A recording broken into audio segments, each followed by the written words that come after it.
마스크를 끼니까 너무 힘들어요. 또 비염이 있어가지고 입으로 숨을 쉬는 경우가 많은데 말하기가 너무 힘들고 어려운데 하나님 이 마스크에서 벗어나게 하여 주옵소서. 코로나 빨리 사라질 줄로 믿습니다. 이기셔야 돼요. 달력을 여러분 넘기시면서 또 보셨나요? 이번 한 달은 주제가 말씀이죠. 말씀의 능력이 회복되게 하옵소서가 기도 제목입니다. 말씀의 능력이 회복되기를 축원합니다. 그러기 위해서는 어떻게 하셔야 되겠어요? 부지런히 예배 참석하시고 부지런히 성경 읽으시고 그렇게 살아야 될 줄로 믿습니다. 오늘 본문을 중심으로 광야 훈련소의 말씀 훈련병이라는 제목으로 말씀을 나누려고 합니다. 제목이 좀 생뚱맞죠? 저는 1985년도에 54단에서 6주간 신병 훈련을 받고 전투경찰로 차출되었습니다. 그 당시부터 시작해서 제대할 때까지 계속 데모만 있었죠. 여러분 그때가 5공화국 때잖아요. 전두환 대통령 있을 때부터 시작해서 노무현 대통령이 들었을 때까지 계속 데모가 있었어요. 전투경찰로 제가 차출되었습니다. 제가 그래도 경찰 출신입니다.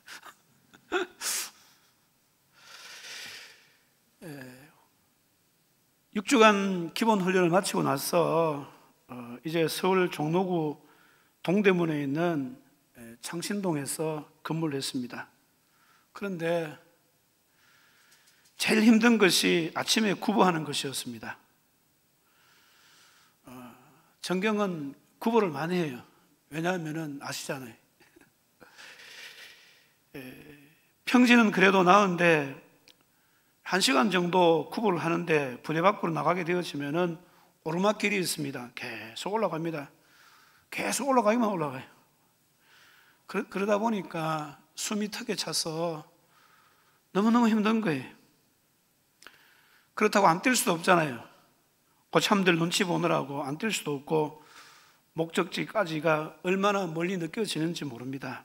그런데 매일 뛰다가 보니까요 어느 순간에 힘들지 않아요. 왜 그렇습니까? 훈련으로 단련되었기 때문에 그렇습니다.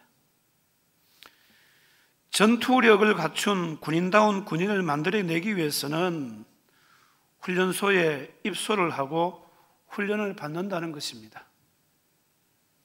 하나님께서 우리를 광야훈련소에 말씀훈련소에 훈련생으로 여러분 입소시킨 줄로 그렇게 생각하시면 됩니다. 영적인 삶도 똑같다는 이야기죠. 이스라엘 백성들은 430년간 애굽에서 살았습니다. 요셉이 총리로 있을 때에는 대접을 잘 받으며 살았어요. 그런데 불행하게도 요셉이 죽고 난 뒤에 요셉을 알지 못하는 새 왕이 세워지면서 이들은 애굽의 종으로 살았습니다. 그러나 극심한 고통으로 하나님 앞에 울부짖는 이 이스라엘 백성들의 신음소리를 들으시고 하나님께서 하나님의 사람 모세를 보내셔서 그들을 구원하시는 것을 봅니다. 하나님은요 우리 신음소리조차도 들으시는 분이십니다. 그래서 필요한 사람도 보내주시는 거예요. 하나님께서 이스라엘 민족의 지도자로 세우신 이 모세로 하여금 이스라엘 백성들을 구원하여서 하나님의 약속하신 약속의 땅 가나안으로 이스라엘 백성들을 인도하시는 겁니다. 그러나 하나님께서 이들을 곧바로 가나안 땅으로 인도하지 않으시고 40년이라는 긴 세월 동안 광야를 걷게 하신 다음에 요단강을 건너서 가나안 땅에 들어가게 하셨다는 겁니다.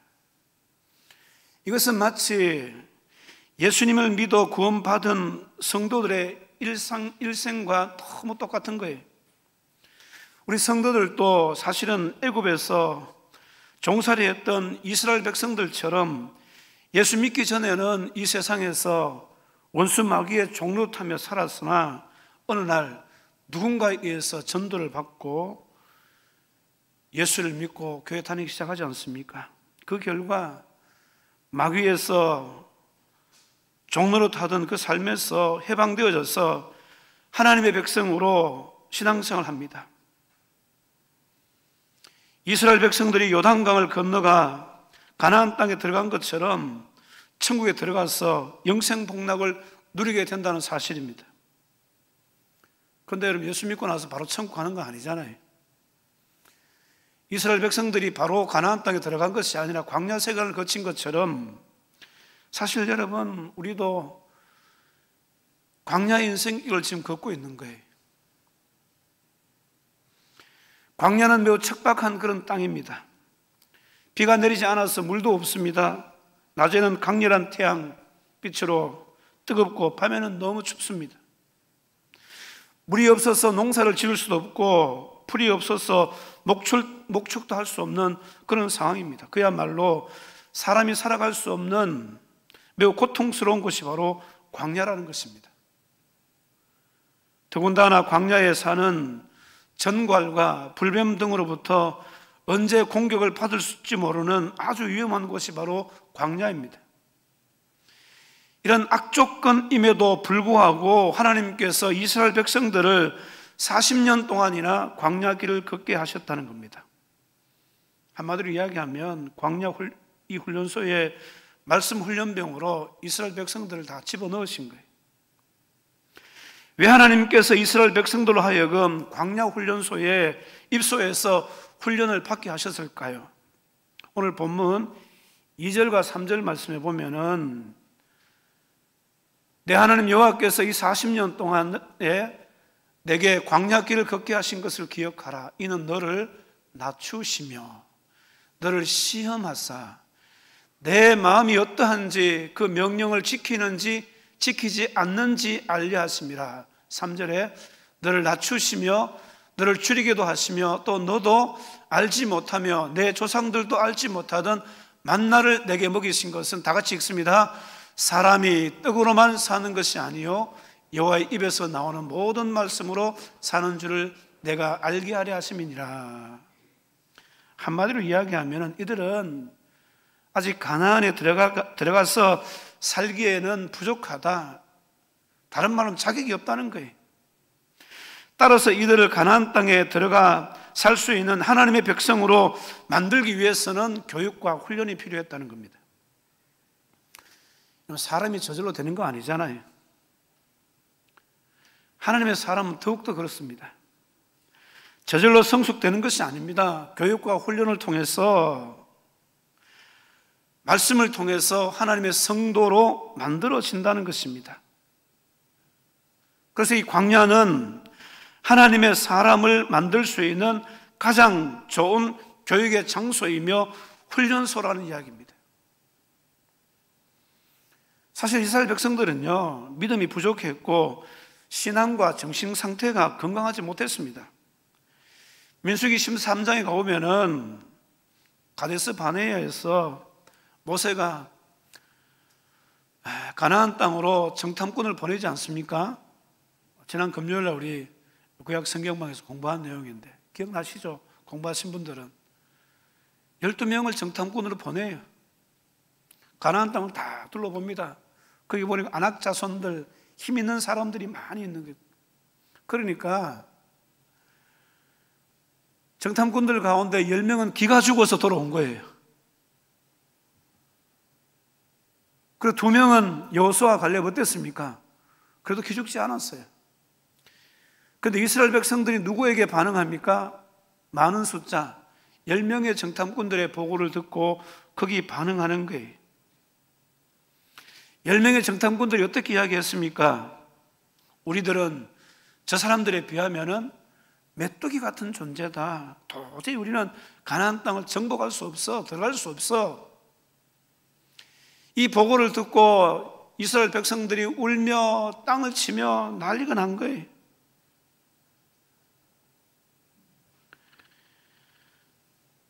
여호수아와 갈렙이 저들은 우리의 밥이다 그렇게 이야기했지만 그들의 말소리는 전혀 귀에 들리지 않습니다.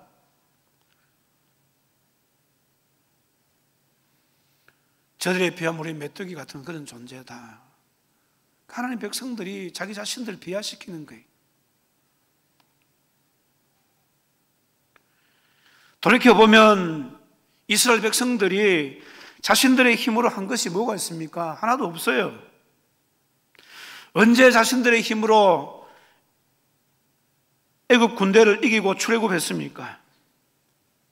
가나안 정복이라는 것도 사실대로 하면은 자신들의 힘으로는 불가능한 거예요. 그렇지만은 아무리 가나안 족속이 강하다 할지라도 하나님의 능력과 하나님의 은혜가 있으면 정복되어진다는 것을 그들은 잊어버린 겁니다.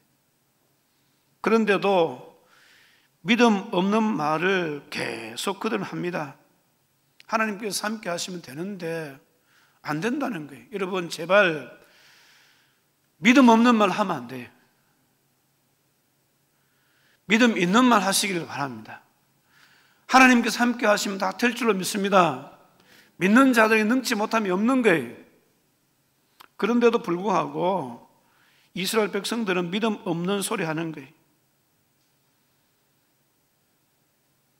민수기 14장 4절에 가보면 이에 서로 말하되 우리가 한 지휘관을 세우고 애굽으로 돌아가자. 무슨 말입니까? 한마디로 옛날로 돌아가자는 이야기예요. 옛날로 돌아가자는 이야기입니다. 그때가 좋았다는 거. 차라리 요즘식으로 이야기하면은 예수 그만 믿고 교회 떠나자 이 말과 똑같은 이야기예요. 여러분 이런 것을 보고 하나님께서 얼마나 마음이 아프셨겠습니까? 그들은 하나님께서 행하신 큰 일은 다 잊어버리고 기억하지 못하고 패배의식에 사로잡혀서 부정적인 생각으로 가득 차 있었다는 사실입니다. 꿈도 없어요. 비전도 없어요.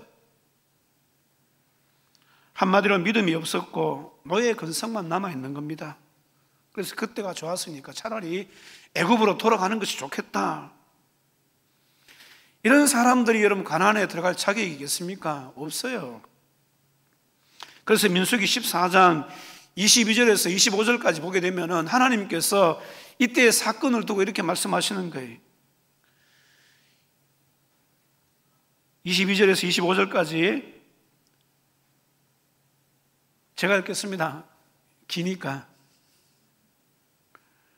내 영광과 애굽과 광야에서 행한 내 이적을 보고서도 이같이 10번이나 나를 시험하고 내 목소리를 청종하지 아니한 그 사람들은 내가 그들의 조상들에게 맹세한 땅을 결단코 보지 못할 것이요 또 나를 멸시하는 사람은 한 사람도 그것을 보지 못하리라. 그러나 내 종 갈렙은 그 마음이 그들과 달라서 나를 온전히 따라서인즉 그가 갔던 땅으로 내가 그를 인도하여 드리리니 그의 자손이 그 땅을 차지하리라. 아말렉인과 가나안인이 골짜기에 거주하나니 너희는 내일 돌이켜 홍해길을 따라 광야로 들어갈지니라. 무슨 말씀이죠? 10번이나 시험하고 하나님의 말씀에 순종하지 않았다는 것, 목소리를 청종치 않았다는 게 하나님을 멸시했다는 거예요. 그래서 하나님께서 내리신 조치가 뭡니까? 돌이켜 홍해길을 따라 광야로 들어갈지라. 가나안 땅으로 하나님께서 집어넣으신 것이 아니라 광야 훈련소에 하나님께서 그들 입소시켜 버리셨다는 이야기입니다.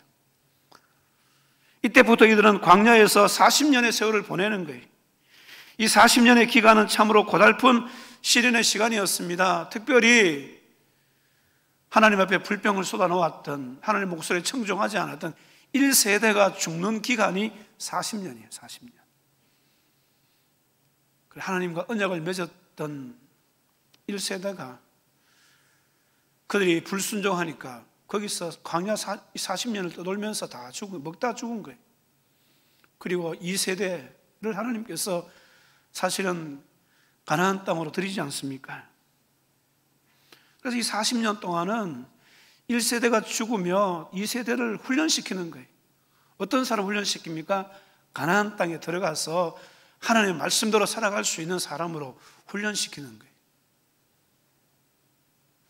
오늘 본문을 통해서 하나님께서 택한 이스라엘 백성들을 광야로 걷게 하신 목적이 무엇인지를 보면서 우리가 은혜를 받아야 됩니다. 왜 하나님께서 이 광야 훈련소에 말씀 훈련병으로 이스라엘 백성들을 입소시켰습니까? 첫 번째는요, 낮추기 위함입니다. 낮추기 위함. 2절 말씀을, 오늘 본문 2절 말씀을 보시면은 이는 너를 낮추시며 이렇게 말씀하죠. 낮추다라는 이 말은 히브리어로 아나라는 말을 쓰고 있습니다. 고통케 하다라는 그런 뜻입니다. 이것은 광야 생활에서의 고통과 그 결핍을 통해서 이스라엘 백성들로 하여금 하나님의 도움의 필요성을 느끼게 하고 하나님을 의존케 하려고 하시는 하나님의 선하신 의도가 여기 있다는 거예요. 광야에 밀어놓고 봐라, 너 내 없이 살 수 있겠냐, 한마디로 이런 말이. 하나님께서 이스라엘 백성들을 광야로 이끄신 것은 그들을 낮추시고 세상 교만을 제거하시기 위해서라는 것을 말씀하는 겁니다. 하나님은 이스라엘 백성들을 광야로 이끄셔서 그들 속에 깊이 뿌리 내리고 있었던 애굽에서의 교만과 하나님 없는 삶, 하나님 없는 학문과 사상, 우상 숭배, 이 모든 것들, 죄의 종로로 타던 그 모든 근성들을 뽑아내시기 위해서 그들을 광야 길로 인도하셨다는 거예요. 다른 말로 하면은 이 낮추시기 위함이라는 말은요, 자기가 왕으로 살려고 하는 세상의 교만을 제거하기 위해서 하나님께서 광야로 이스라엘 백성들을 들이셨다는 거예요. 오늘 여러분, 우리가 분명히 아셔야 됩니다. 이 광야 같은 세상에서 여러분, 내가 왕노릇 할 때 광야의 삶이 얼마나 힘들고 어려운 것인가를 하나님께서 깨닫게 하시는 훈련의 기간이 있게 된다는 것을 기억하셔야 돼요. 그렇기 때문에 우리 모든 사람들 가운데 날마다 하나님을 왕으로 인정하고 하나님을 의존하며 살아갈 수 있는 믿음의 성도들이 다 되시기를 주님의 이름으로 축원을 드립니다. 그래서 이스라엘은 광야의 고난을 통해서 하나님을 의지하는 법을 배우는 거예요. 그들은 매일 아침 농사지어서 밥을 먹는 것이 아니라 어떻게 합니까? 매일 아침 하늘에서 내려주시는 생명의 떡인 만나를 거두면서 기뻐하며 하나님의 도우시는 손길을 깨닫고 하나님 앞에 감사하는 거예요. 우리가 아무것도 하지 않지만 하나님께서 주시는 그 만나, 이 은혜를 누리면서 하나님 앞에 감사한다는 겁니다. 그렇구나, 이 광야의 삶은 하나님이 도와주시지 않으면 안 되는구나, 하나님께서 만나를 내려주시지 않으면 안 되는구나, 하나님 은혜가 아니면 안 되는구나, 이것을 깨닫게 하신다는 거예요. 그렇기 때문에 생명의 떡을 먹는 사람은 결코 교만해질 수가 없다는 사실입니다. 그런데 이상하게도 이스라엘 백성들은 교만한 거예요. 이스라엘 백성들 속에 있는 이 교만의 뿌리는 쉽게 뽑혀지지 않습니다. 그래서 하나님의 눈에 비추어진 이스라엘 백성들은 하나님께서 낮추지 않으면 안 되는 그런 사람들이었다는 겁니다. 출애굽기 32장 말씀에 한번 가볼까요? 출애굽기 32장 9절 말씀에 같이 한번 읽어보겠습니다. 출애굽기 32장 9절 말씀 같이 읽습니다. 시작. 여호와께서 또 모세에게 이르시되 내가 이 백성을 보니 목이 뻣뻣한 백성이로다. 하나님께서 이스라엘 백성들을 볼 때 어떤 백성이라고 말씀하고 있죠? 목이 뻣뻣한 백성이로다. 옛날 개혁 성경에는 어떻게 되어 있습니까? 목이 곧은 백성이다, 그렇게 말하는 거예요. 목이 곧다. 원어적인 의미를 보게 되어지면은 농부의 말을 잘 듣지 않는 소나 마르게 쓰이는 표현이거든요. 그래서 성경에서 고집이 세고 악한 상태, 다시 말하면은 교만한 사람들을 가르쳐서 목이 뻣뻣한 백성이다, 그렇게 이야기하는 거예요. 하나님은 이스라엘 백성들의 이 교만을 제거하기 위해서 광야로 그들 인도하셨다는 겁니다. 광야가 어떤 곳입니까, 여러분? 광야의 길은 잘 뻗어진 시온의 대로가 아닙니다. 이 길은 건조하고 흙먼지가 자욱한 곳이고 항상 죽음이 드리워진 그런 곳 아닙니까? 이 길은 거추장스러운 것들을 가지고는요, 짊어지고는 갈 수 없는 거예요. 오히려 자신에게 있어서 거추장스러운 모든 것들을 훌훌 벗어 던져버리고 가벼운 차림으로 걸어가야 되는 곳이 바로 광야라는 거예요. 무슨 말입니까, 여러분? 하나님은 이스라엘 백성들을 이 광야 훈련소에 입소하게 하심으로 천국은 세상에서 얻은 모든 자랑거리 가지고 갈 수 있는 곳이 아니다. 세상에 있는 모든 거추장스러운 것들 다 벗어버리고 교만을 던져버리고 올라가는 곳이 바로 천국이다. 천국. 이걸 자기 백성들에게 하나님께서 보여주고 싶으신 거예요. 교만 없애. 그거 가지고 천국 못 가. 사랑하는 성도 여러분, 오늘 우리는 이 본문에서 이스라엘 백성들에게 주신 이 교훈의 말씀을 다시 되새기셔야 됩니다. 내 하나님 여호와께서 이 40년 동안에 내게 광야길을 걷게 하신 것을 기억하라, 그렇게 말씀하잖아요. 이스라엘 백성들은 목이 뻣뻣하고 마음이 강팍한 그런 백성들이었습니다.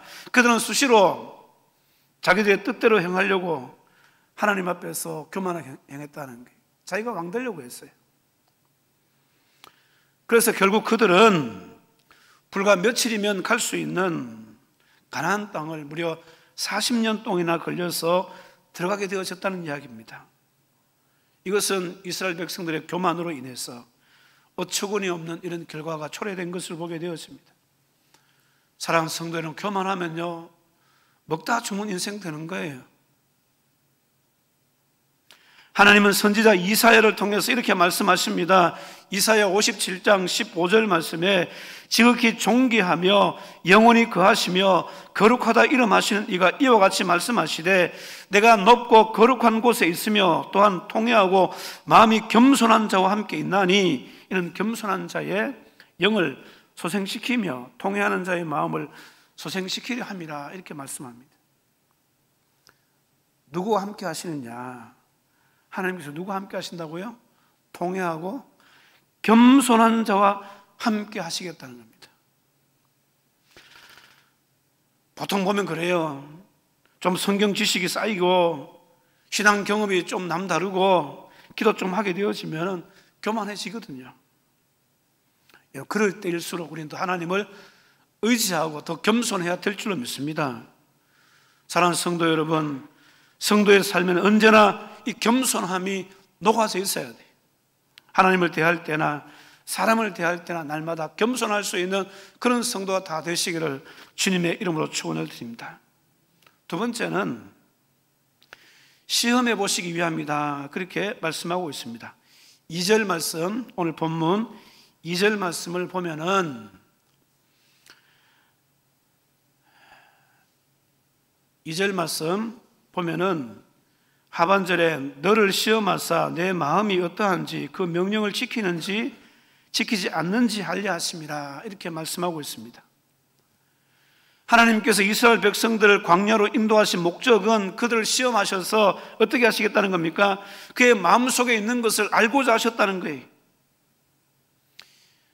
이스라엘 백성들이 그 마음속에 내가 있는지 없는지, 다시 말하면 하나님의 말씀대로 살려고 하는지 안 하는지를 보시겠다는 거예요. 하나님 이처럼 우리가 어떤 일을 구체적으로 행동으로 옮기기 전에 이미 우리 마음속에 하나님이 있는지 없는지를 먼저 살펴보시는 분이심을 기억하셔야 됩니다. 하나님께서 우리를 시험하시는 것은 왜 시험하실까요? 왜 하나님께서 시험하실까요? 시험에서 떨구기 위해서? 아닙니다, 여러분. 오히려 하나님이 시험을 통해서 우리에게 복 주시기를 원하시고 우리를 단련시키기를 원하신다는 사실을 믿으시기를 주님의 이름으로 축원을 드립니다. 시험에는요, 마귀로부터 오는 시험이 있고 하나님으로부터 오는 시험이 있어요.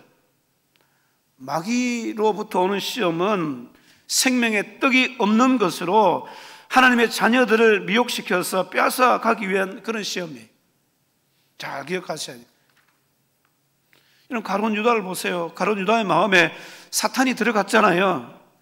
왜 마귀가 가룟 유다를 시험합니까?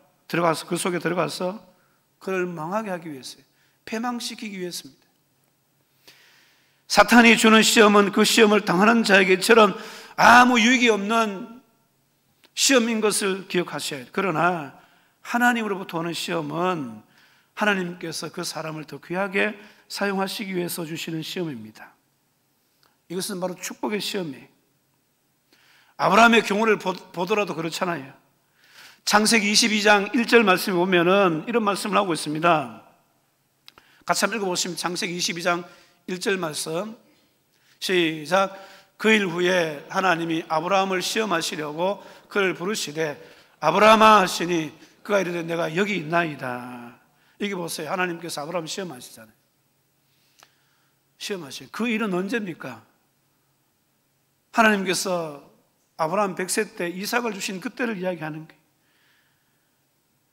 하나님은 아브라함이 하나님을 얼마나 사랑하는지를 시험하시기 위해서 부르셨다는 겁니다. 독자 이삭을 바치라는 시험을 하시죠. 결국 이 시험 앞에 아브라함이 어떻게 대합니까? 말없이 순종하는 거예요.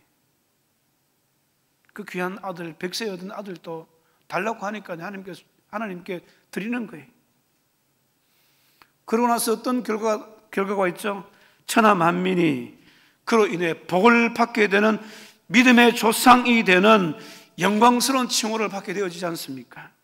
이처럼 하나님으로부터 오는 시험은요, 이 시험을 통해서 우리를 더욱더 믿음의 사람이 되게 하신다는 것을 기억하시기 바랍니다. 사랑하는 성도 여러분, 우리는 예수님의 피의 공로로 하나님의 자녀가 되었지만은 마귀의 시험에 늘 노출되어 있다는 것을 잊지 말아야 돼요. 마귀가 주는 시험은 우리를 패망케 하는 시험이기 때문에 물리치셔야 돼요. 그러나 하나님께서는 우리를 정금 같은 믿음의 사람이 되도록 하시기 위해서 때로는 광야의 고난의 길을 걷게 하신다는 것을 기억하시기 바랍니다. 이 하나님으로부터 이 시험이 올 때에 여러분 생명의 떡을 먹은 진정한 하나님의 자녀라면은 허세를 부리기 전에 앞서 자신의 연약함을 알고 겸손하게 하나님을 인정하고 주님의 도우심을 간구하게 되어져 있다는 겁니다. 주님은 이런 사람들에게 더 큰 은혜를 주시고 더 큰 복을 주시는 줄로 믿으시기를 주님의 이름으로 축원을 드립니다. 그러나 다수의 이스라엘 백성들은 광야 40년을 지내오면서 오히려 하나님을 시험하다가 멸망당한 것을 보게 되어집니다. 멸망당했다는 게. 그래서 사도 바울은요, 고린도 교회를 권면하면서 이런 말씀을 기록했어요. 고린도전서 10장 9절에 보면은 그들 가운데 어떤 사람들이 주를 시험하다가 뱀에게 멸망하였나니 우리는 그들과 같이 시험하지 말자, 그렇게 말씀하는 거예요. 이스라엘 백성들은 광야에서 죄에 대한 하나님의 관용을 시험하고 구원의 능력을 시험한 겁니다. 하나님을 시험하는 것은 인간이 범할 수 있는 죄 중에 가장 큰 죄임을 여러분 기억하셔야 됩니다. 사도 바울은 고린도 교회 성도를 향하여서 강력하게 이야기하는 게 하나님을 시험하지 말아라.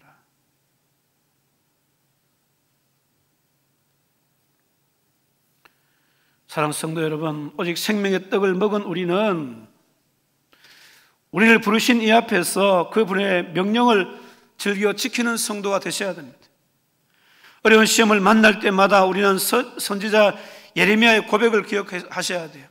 주께서 인생으로 고생하게 하시며 근심하게 하시면 본심이 아니다.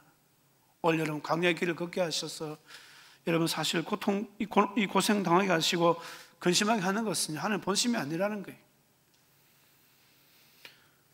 그렇지만 때로 하나님께서는 우리에게 큰 복을 주시려고 우리를 광야길로 인도하실 때가 있다는 것을 기억하셔야 돼요. 그 메마른 광야길을 걷게 하시는 거예요. 뒤집어서 이야기가 뭡니까? 믿음으로 우리가 살지 못할 때 우리의 믿음을 바로 세우시기 위해서 하나님께서는요, 광야 인생길을 걷게 하실 때가 있다니까요. 야, 그렇게 살면 안 된다. 그래서 우리가 여러분 어려움 당하고 광야의 길을 걸을 때는요, 내가 지금 올곧게 걸어가고 있는지를 하나님 점검해 보는 거예요. 잘못 걸어가고 있으면은 여러분 그 길을 돌이킬 수 있는 그런 삶이 되셔야 됩니다. 그래야지만이 하나님께서 우리에게 복 주신다는 게. 마지막으로 한 가지는 왜 광야의 길을 걷게 하시는가 하면은 여호와의 말씀으로 살게 하시기 위함이다라는 사실입니다. 3절 말씀에 또 너도 알지 못하며 내 조상들도 알지 못하던 만나를 내게 먹이신 것은 사람이 떡으로만 사는 것이 아니요 여호와의 입에서 나오는 모든 말씀으로 사는 줄을 내가 알게 하려 하심이라, 이렇게 말씀하고 있습니다. 이 본절의 말씀은 우리 잘 아시죠? 예수님께서 광야에서 40일 동안 금식하신 후에 줄여 있을 때 사탄에게 시험을 당하시잖아요. 사탄을 물리치면서 이기신 말씀이 바로 이 말씀이잖아요. 여기 보면 만나가 나오죠. 만나. 이 만나는 여러분, 이스라엘 백성들이 만나를 처음 보았을 때 이것이 무엇이냐 라는 말을 사용한 데부터 시작해서 만나라는 말이 나왔어요. 만나가 처음 공급되기 시작한 것은 이스라엘 백성들이 신광야에서 굶주려 죽게 되었을 때 애굽에서 먹던 음식을 거론하며 모세를 원망하던 그런 때였습니다. 백성이 굶주려 죽게 하느냐? 하나님께서 그렇지 않다는 것을 보여주신 거죠. 매일 새벽에 하늘로서 내리던 만나가 그친 것은 가나안 땅에 들어가서 그 땅의 소산을 먹은 다음 날부터 사실은 만나는 그쳐요. 그러니까 40년 동안 사실 하나님께서 이스라엘 백성들을 먹고 살리신 거예요. 이 만나는 역사상 유래를 찾아볼 수 없는 독특한 음식이었습니다. 그래서 오늘 본절에도 보면은 뭐라고 말씀하고 있습니까? 너도 알지 못하며 내 열조도 알지 못하던, 이라는 표현을 사용하고 있는 것을 봅니다. 실로 만나는 하나님께서 당신의 사랑하시는 백성에게 초자연적인 역사를 통해서라도 내가 너희들을 보호하겠다, 너희들을 도와주겠다, 이걸 여러분 보여주시는 증거라는 거예요. 이처럼 40년간이나 초자연적인 음식을 먹이신 목적이 무엇이라고 말씀하고 있습니까? 오늘 본문에 보시면 그 목적을 사람이 떡으로만 사는 것이 아니요 여호와의 입에서 나오는 모든 말씀으로 사는 줄을 내가 알게 하려 하십니다, 그렇게 말씀하고 있습니다. 구체적인 설명은, 이 말씀의 설명은 좀 제외하고 문자적으로 이 말씀을 번역하게 되어지면 사실 이렇습니다. 오직 떡의 기반 위에 사람이 있을 것이 아니라 여호와의 입에서 나오는 모든 것의 기반 위에 사람이 있어야 할 것을 알게 하려 하십니다, 이 말이 무슨 말인지는 아시겠죠? 떡 없이 하나님의 말씀으로만 살 수 있다라는 그런 말이 아닙니다. 야, 입에서 나오는 모든 말씀으로 산다니까 자꾸 오해하잖아요. 안 먹어도 살겠네, 말씀으로만 살, 그게 아닙니다, 여러분. 떡 없이 하나님 말씀으로만 살 수 있다는 그런 말씀이 아니에요. 그렇게 생각해버리면은 영적인 것은 거룩한 것이고 물질적인 것은 속한 것이다, 이렇게 이원론 사고로 빠질 가능성이 많다는 거예요. 그런 의미에서 이 본문은요, 물질과 영을 대조하는 것이 아니라 자신에게 필요한 것들을 스스로 충족시키려고 하는 태도와 자신에게 필요한 것을 하나님을 의존함으로 얻으려고 하는 태도를 비교하는 그런 말씀이에요. 더 쉽게 이야기하면 내 힘으로 살 거냐, 하나님 힘으로 살 거냐, 이 말입니다. 오늘 여러분, 하나님의 말씀으로 산다는 이야기는 내가 하나님의 말씀에 순종함으로 말미암아서 하나님의 힘으로 살겠다라는 그런 뜻이에요. 영원토록 하나님은 나의 왕이시다, 이런 고백과 똑같은 말씀이에요. 사랑하는 성도 여러분, 하나님을 의존해서 사는 사람은 항상 하나님과 동행하며 하나님의 말씀에 귀를 기울인다는 겁니다. 이 사람은 주님으로부터 나오는 말씀은 한마디도 놓치지 않고 순종하려는 그런 자세로 살게 된다는 겁니다. 이런 사람은 자신의 필요에 대한 아무런 염려 없이 주님으로부터 체험을 받으며 살 수 있게 된다는 겁니다. 그렇다면 음식이나 물이나 의식주의 어떤 모자람도 하나님의 말씀을 따르지 않는 것에 대한 변명이 될 수 없다는 것을 말씀하는 것이죠. 왜 그렇습니까? 말씀을 붙드는 자에게는 하나님의 공급하심이 끊이지 않기 때문인 줄로 믿습니다. 말씀대로 살면 여러분, 우리의 모든 필요를 하나님께서 공급해 주실 줄로 믿습니다. 말씀대로 사는데 입을 주신 하나님께서 먹을 것 책임지지 않겠습니까? 그럼 말로 이 하나님께서 입을 만들어 놨겠어요? 뿐만 아니라 사람이 자기 스스로 자신의 필요를 채우려고 할 때는 쉽게 지치게 되지만은 하나님을 의지하며 살 때는 어떤 상황 가운데서도 이것을 이겨내서 궁극적으로 생명을 얻게 될 것이다 라는 그런 말씀입니다. 그런데 그리스도인들 가운데 보면 많은 사람들은 물질이 풍부해지고 좋은 직장을 가지거나 사업에 성공을 거두게 되어지면은 삶의 목적을 그냥 그곳에만 두고 사는 거예요. 이것은 바로 하나님의 은혜를 저버리는 행위라는 것을 기억하셔야 돼요. 주신 것에 마음 빼앗겨가지고 주신 것을 목숨 걸고 사는 게 아니에요. 우리 영원토록 하나님께 목숨 걸고 살아야 될 줄로 믿습니다. 하나님을 의지하며 살아야 될 줄로 믿습니다. 오직 하나님밖에 없다는 거예요.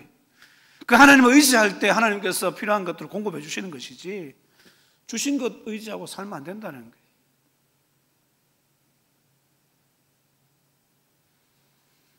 성도는 세상이 주는 이러한 떡으로만 사는 존재가 아닙니다. 오직 생명의 떡 되시는 하나님의 말씀으로 사는 존재임을 기억하셔야 됩니다. 사랑하는 성도 여러분, 우리 일상생활로부터 말씀 중심으로 살아가셔야 될 줄을 믿습니다. 말씀을 생활화하고 말씀대로 살려다 보면은 자연스럽게 하나님을 의존하는 그런 믿음이 우리 몸에 배이게 된다는 거예요. 말씀을 통해서 이런 믿음이 여러분 마음속에 체득되고 체화되어져서 모든 사람들이 하나님의 말씀 중심으로 살아갈 수 있는 그런 은혜와 축복이 있게 되기를 주님의 이름으로 축원을 드립니다. 어느 젊은 집사 부부가 부부 싸움을 했어요. 저녁 먹을 시간인데 부인이 화가 나서 밥도 안 짓고 건너방으로 건너가서 문을 딱 잠가버립니다. 저녁도 못 얻어먹고 따분한 남편과 아이들이 문 앞에 가서 열어달라고 아무리 애원해도 아내가 문을 안 열어줘요. 이때 남편은 문득 아내가 교회에서 제자 훈련을 받으면서 성경 구절 암송하던 것이 생각납니다. 그것을 착안해가지고 문 앞에 대고 성경 구절을 낭독하는 거예요.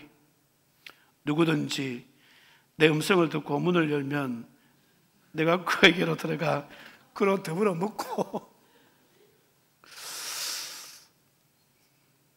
잠시 후에 그 성경의 말씀에 대한 답신이 방 안에서 흘러나오는데 어떤 말씀이 나왔을까요? 너희가 나를 떠나서는 아무것도 할 수 없습니다.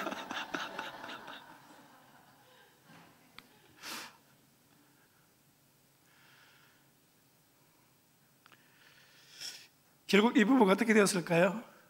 웃다가 그냥 싸움 끝난 거예요.